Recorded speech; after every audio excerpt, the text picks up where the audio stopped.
জীবনের অস্তিত্ব উপযোগী গ্রহ অনুসন্ধানের সম্ভাবনা হারিয়ে গেছে।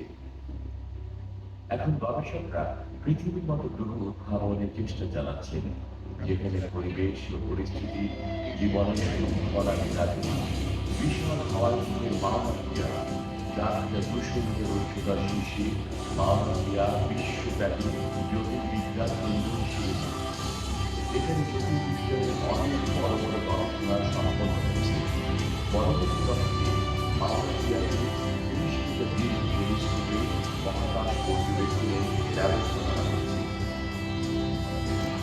প্রাথমিক দর্পণের ব্যাস ৩০ মিটার। ৪৯৩টি আলাদা দর্পণযুক্ত এই টেলিস্কোপ আগেকার টেলিস্কোপ থেকে ১০০ গুণ বেশি ক্ষমতা সম্পন্ন।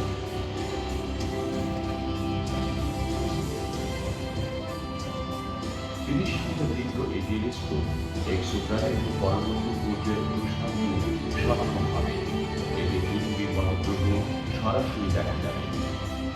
এই টেলিস্কোপের অন্যতম কাজ হবে গোল্ডিলক্স অঞ্চলে কেন্দ্রীয় সূর্য রক্ষণতলে গ্রহসমূহের অবস্থা অনুসন্ধান এবং পৃথিবীর মতো কোথাও জীবনের অস্তিত্ব থাকা সম্ভব কিনা তা খুঁজে বের করা।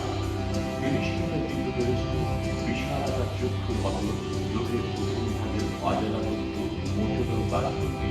টেলিস্কোপটি পানি, মিথেন ও ওজোনের দৃশ্যমানতা খুঁজে বের করবে।